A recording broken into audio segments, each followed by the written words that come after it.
নীল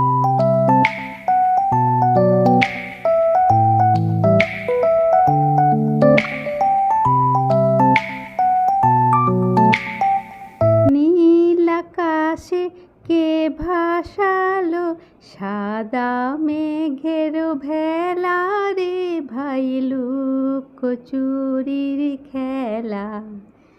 আকাশটা কি সুন্দর দেখো, কি ভালো লাগছে না আকাশটা দেখে। একদম নীল আকাশ, তার সাথে সাদা মেঘ। শুভ সকাল বন্ধুরা, লাইফ অফ বকুলে তোমাদের সবাইকে ওয়েলকাম। আশা করি সবাই ভালো আছো, সুস্থ আছো আর খুব সাবধানে আছো। এই দেখো, এই ধুতিটা আজকে সকালে সাবানে কেচেছি। মানে ধুতি আমার বাড়িতে তোমরা হয়তো ভাবছো, আসলে এটা পরে বুম্পা পুজো করে।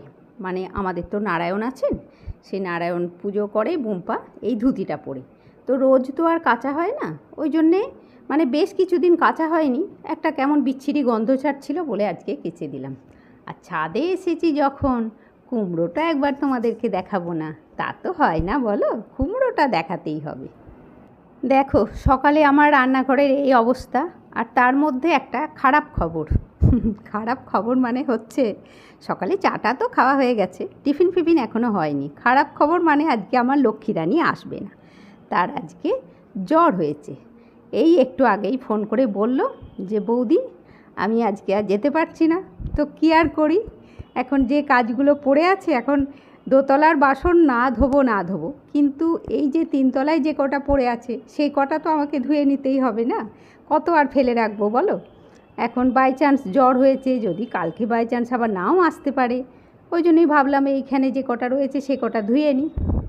তো ধুয়ে নিই বাসন কোসন কটা, তারপরে দেখি কি টিফিন হবে কি হবে সেসব তো এখন পরে পরে ভাবছি। এখন অবশ্য বেশি বাজেনি, এই 8:30 মতো বাজে, এখনও টিফিন কিছু রেডি হয়নি। আমি আগে বাসনটা ধুয়ে এদিকটা গুছিয়ে নিই, তারপরে টিফিনের কথা ভাববো।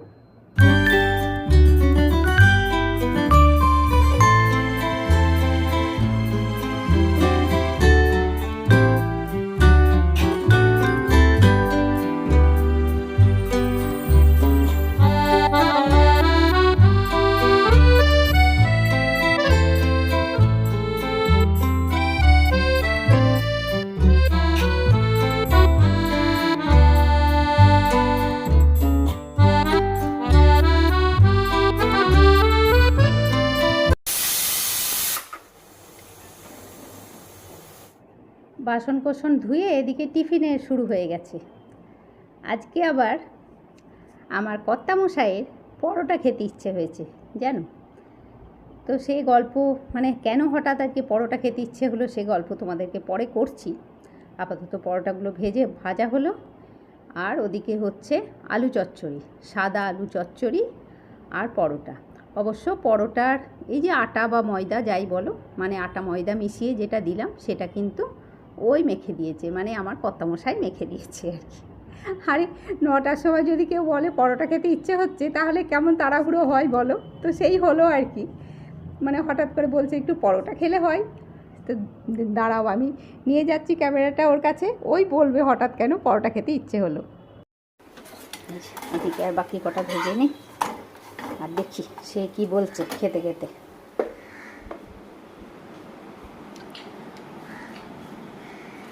क्या बात है?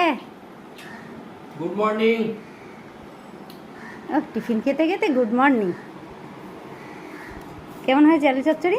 খুব সুন্দর হয়েছে, অনেকদিন পর টিফিনে পরোটা আলু চচ্চড়ি। ওর আজকে পরোটা আলু চচ্চড়ি খেতে ইচ্ছে হয়েছে সকালবেলা। ভালো হয়েছে, স্বাদটা ভালো হয়েছে আলু চচ্চড়ি। মানে পরোটা খাবো বলে ব্যাগ নিয়ে বের হলাম, আমার পাশেই একটা ওই লুচি পরোটা সব বানায় সেখানে, কিন্তু দুর্ভাগ্যবশত আজকে সে পরোটা বানায়নি। নিয়ে সকালে বললো আজকে একটু পরোটা খাবো, নিয়ে আসি বলে একটা টিফিন ডাব্বা নিয়ে আর গেল। এসে বলছে আজকে আর পরোটা বানায়নি। আমরা তোমার কি পরোটা খেতে ইচ্ছে হচ্ছে? বললো হ্যাঁ। বললাম তাহলে চলো বানিয়ে দিচ্ছি। তাই বললাম। অবশ্য আটাটা কে মেখে দিয়েছে? আটাটা ও মেখে দিয়েছে তাড়াহুড়ো করে, অত তাড়াতাড়ি তখন। ওই জন্য ওকে আমি আটাটা রেডি করে দিয়ে, আটা ময়দা মিশিয়ে রেডি করে দিয়ে বললাম তুমি মাখো, আমি চট করে আলু চচ্চড়িটা করে নিই। পরোটাটা খুব সুন্দর হয়েছে, হয়েছে? মজা যাক, দোকানে যেটা পাওনি সেটা বাড়িতে পেয়ে গেলে তাহলে। আমি আর ভালো জিনিস হলো। হ্যাঁ হ্যাঁ, সে তো হবেই, অনেক ভালো জিনিস। অনেক ভালো জিনিস হলো। হ্যাঁ, চলো বাকি করে নিই। আজকে আমার এখন অনেক কাজ। দেখো ঘড়ির কাঁটা তো অনেকটাই চলে গেছে। ঘরটা তো একটু মুছি, মানে পুরো ঘর ড্রয়িং না মুছি, মোটামুটি এই সামনের ঘরটা আর সামনের টুকুনি ড্রয়িং টুকুনি মুছবো আর কি। ওই দিকটা না মুছলেও এই দিকটুকুনি একটু মুছতে হবে, না হলে মানে আমারই ভালো লাগে না আর কি। সব না মুছলেও ঠিক আছে, কিন্তু এই সামনের টুকুনি একটু না মুছলে আমারই ভালো লাগে না। দেখো ওদিকে ঘর মুছতে মুছতেই তো আমি ক্যামেরা অফ করে দিয়েছিলাম, কেননা নদা এসছিল। মানে নদা আসবে মানে ছোটো বউয়ের হাতে একটু চা খাবে, তো সেই জন্যেই তখন ক্যামেরা অফ করে নদাকে একটু চাটা দিলাম এসব করে। আর ওই সব করতে করতেই ঘর ঝাড়া মোছাও হয়ে গেল। তো এদিকে আমার সব পরিষ্কার হয়ে গেল। চলো দেখি কি রান্নাবান্না হয়। আমার চান টান তো হলো, এবারে কি রান্না করব তার প্ল্যান চলছে। এদিকে ভাতের চালটা ভেজালাম, আর এদিকে একটু থোড় ছেঁচকি করব। সেই কদিন আগে তোমাদেরকে একদিন দিয়েছিলাম কিভাবে রান্না করেছিলাম, সেইভাবে থোড় ছেঁচকি হবে। এদিকে ডিম হবে, আর ভাবছি আজকে একটু সোয়াবিন রান্না করব, আর সেটা একটু অন্য রকম করে করব।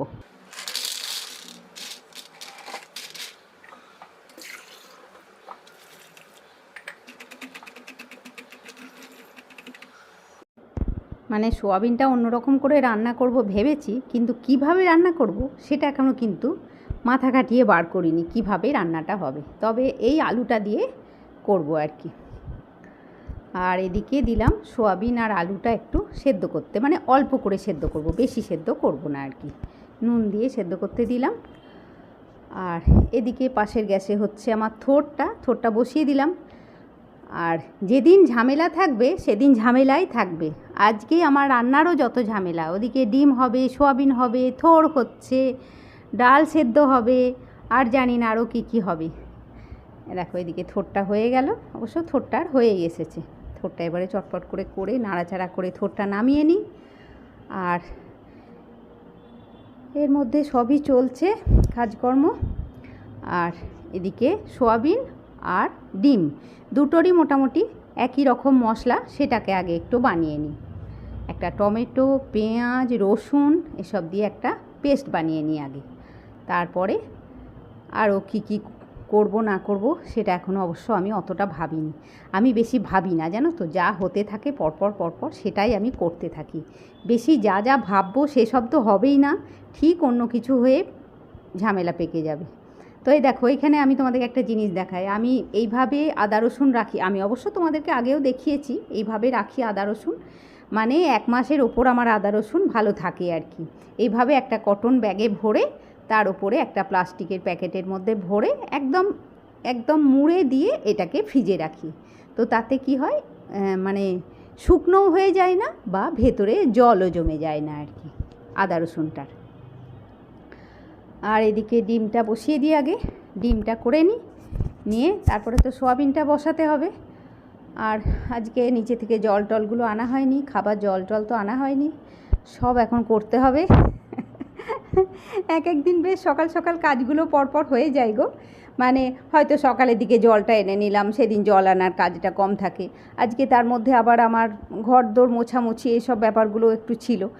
আর মানে লক্ষ্মী এসে গেলে তো লক্ষ্মীর সঙ্গে আমি রান্না করতেই টুকটাক এদিক ওদিক করে দিই ঠিকই, কিন্তু সেটা তো লক্ষ্মীর সঙ্গেই করি। এদিকে আমি রান্না করি, ওদিকে লক্ষ্মীর সাথেই টুকটাক একটু কাজগুলো করে দিই।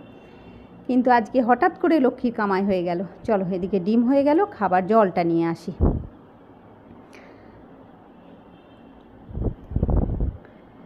পরপর কাজগুলো সামলাতে হবে আমাকে।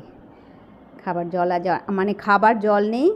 রান্নাঘরেরও যে আমাদের রান্নাঘরে যে জলটাতে আমি চাটা বানাই টুকটাক, মানে সব রান্নার তরকারিতে দিই, সেই জলটাও ফুরিয়ে গেছিলো। তো এই লাল বালতি করে সেই জলটা নিয়ে এলাম। আর এই বোতল দুটো তো হচ্ছে খাবার জল।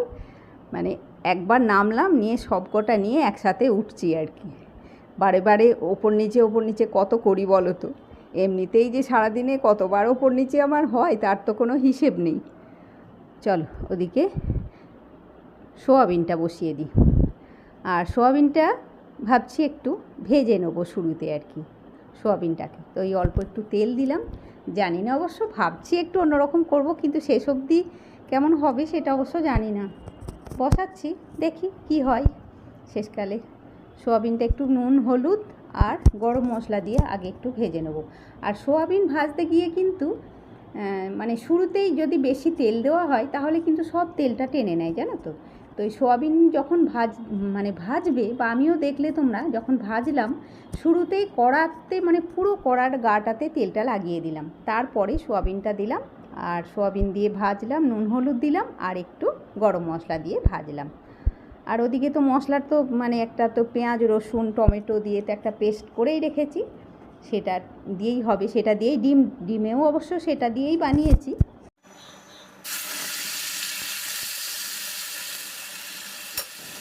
পেঁয়াজ রসুন টমেটো যেটা পেস্ট করেছিলাম সেটা একটু খুব ভালো করে কষিয়ে নিলাম শুরুতে, দিয়ে এবারে মানে যে মশলাগুলো রোজ ইউজ হয় আর কি, একটু ধনে গুঁড়ো, জিরে গুঁড়ো, হলুদ, লঙ্কা গুঁড়ো, নুন, চিনি সমস্ত দিয়ে আবার একটু কষাবো।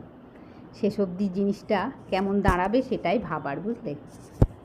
মানে একবার ভাবলাম একটুখানি ক্যাপসিকাম দিই, তাহলে না বাবা নিয়ে ক্যাপসিকাম দিয়ে যদি গন্ধটা ভালো না হয়, তাই ভাবলাম। তো ওদিকে মশলাটা ভালো করে কষানো হয়ে গেল, তখন আলুটা দিয়ে দিলাম। এবারে কিন্তু আলুটা কষাতে কষাতে আমি ভেজে রাখা সোয়াবিনটাও দিয়ে দিলাম। ক্যাপসিকাম দিলে অবশ্য অনেক রান্নাতে ক্যাপসিকাম দিলে ভালো হয়, সুন্দর লাগে গন্ধটা, কিন্তু আজকে ঠিক সাহস পেলাম না আর কি দিতে, আমরা নিয়ে যদি ভালো না হয়, তাই ভাবলাম। আর দেখো একটু দই ফেটিয়ে রেখেছিলাম, আর দইটা নর্মাল টেম্পারেচারে এলে তবেই কিন্তু দই রান্নাতে সবসময় দিতে হয়। আর নুন দিয়ে ফেটিয়ে রেখেছিলাম, আর দইটা একটু দিয়ে দিলাম। দেখা যাক যদি একটু অন্যরকম খেতে হয়, সোয়াবিন আলু তরকারিতে একরকম হয়, এটা একটু অন্যরকম দই টই দিয়ে করছি, তো দেখা যাক। চলো, এদিকে ঘড়ির কাঁটাও অনেকটাই চলে গেছে। মাঝে অবশ্য তোমাদেরকে আর দেখানো হয়নি, আমার একবার চা হয়ে গেছে, মানে ওই 12টার সময় যে চাটা হয় আর কি আমাদের, সেই চাটা হয়েছে, খাওয়া হয়ে গেছে চা। তো নদাও এলো, এসে খানিকক্ষণ গল্প টল্প করে, আর নদা এখন এলেই আগে একবার ছাদে যাবে, বলবে ছাদের সব ফল পাকড়গুলো দেখে আসি, কত কত ফল হয়েছে ছাদে, তাই বলবে নদা। আর কুমড়োটাকে একটু ওজন করে আসি, তাই বলে নদার এটা রোজকার কাজ হচ্ছে, কুমড়োটাকে একবার ওজন করে আসি।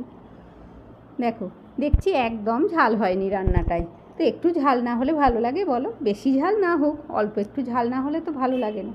ওই জন্য একটু শুকনো লঙ্কা গুঁড়ো আবার দিলাম আর কি, লঙ্কা গুঁড়ো শুরুতে অল্প দিয়েছিলাম, এখন দিলাম। চলো, আমার এদিকে বাকি সব হয়ে গেল, ওদিকে সব পুজোর জোগাড় টোগাড় সব করি, ভাতও হয়ে গেছে। দেখো ওইদিকে ঘড়ির কাঁটা তো দুটো ছুতে যাচ্ছে। ওদিকে আমার সব হয়ে গেছে, বুম্পা পুজো করছে, পুজোর ওখানটা সব রেডি টেডি করে দিয়ে এলাম। বুম্পা পুজো করছে, আমি ওর খাবারটা বেড়ে দিচ্ছি। এদিকে হচ্ছে ডাল সেদ্ধর উপর একটু তেল দিয়ে দিলাম, ওদিকে থোড় ছেঁচকি, এই তো হয়েছে রান্না। আর লঙ্কা পেঁয়াজ তো একটু লাগবেই। এদিকে ডিম আর সোয়াবিনের তরকারি।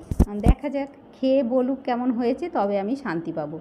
মানে মুখে দিয়ে একটু টেস্ট দেখলে তো খেতে কেমন হয়েছে, মানে স্বাদটা আমি বুঝতে পারি ঠিকই, কিন্তু তাহলেও খেতে কেমন হয়েছে সেটা তো বোঝা যায় না, বলো।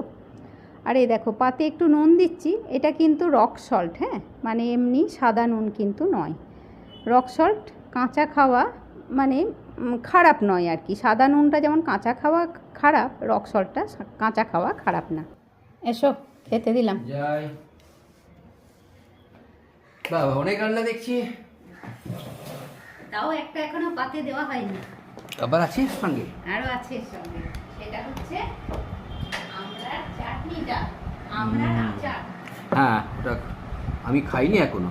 হ্যাঁ, আচ্ছা, আগে থোড় ছেচকিটা খাই, একটা দিয়ে খাও। হ্যাঁ,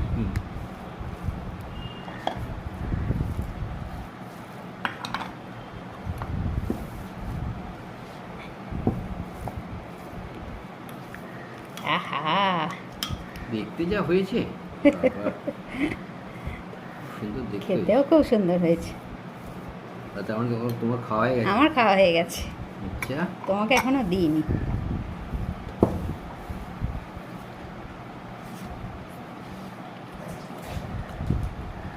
দারুণ। কোনটা, থোড়টা? হুম, ঠিক আছে, তুমি খাও, যখন সোয়াবিনটা খাবে তখন একটু বলবো। এটা আজকে একটু অন্যরকম করে স্পেশাল করে করেছি, ওটা যখন খাবে তখন বলবে। হ্যাঁ তুমি নিয়ে নাও। হ্যাঁ, আমি আমার ভাতটা বাড়ি। হুম। নাও সোয়াবিনটা খাও।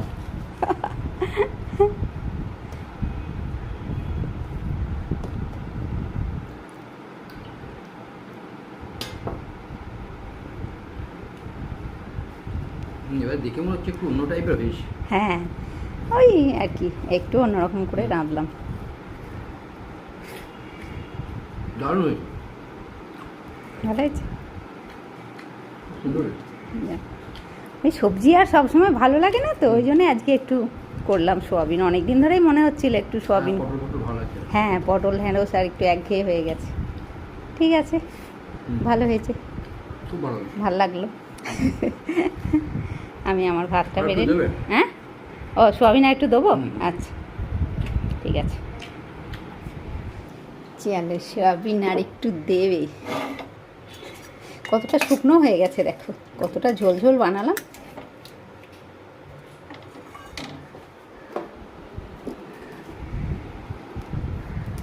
দেবো? ঠিক আছে, তুমি খাও এদিকে, আর কিছু লাগলে তুমি বলো। টিভি চালু হয়ে গেছে, আমার ভাতটা বেড়ে নি। খেয়ে দিয়ে আবার শক্তি করে নিয়েছি। এদিকে দুধটা আগেই ফুটে গেছে, আজকে দুধ একটু সকাল সকাল এসছিল। চলো এবারে সব বাসন কোসন আবার ধুতে হবে। এদিকে বাসন ধোয়া, রান্নাঘর সব আমার পরিষ্কার হয়ে গেছে। আর ঠাকুরকে একটু খেতে দিয়েছিলাম, ঠাকুরের প্রসাদটা নিয়ে এলাম তুলে, একটা ডাব্বার মধ্যে ভরে রেখে দিই। তো ঠিক আছে, আজকে ব্লগটাও এখানেই শেষ করছি বন্ধুরা। তোমরা সবাই খুব ভালো থাকো বন্ধুরা, খুশি খুশি থাকো, নিজের ফ্যামিলির লোকজন নিয়ে খুব আনন্দে দিন কাটাও।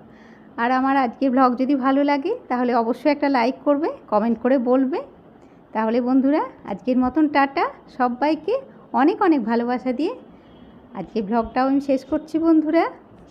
নেক্সট ব্লগে তোমাদের সাথে আবার দেখা হচ্ছে।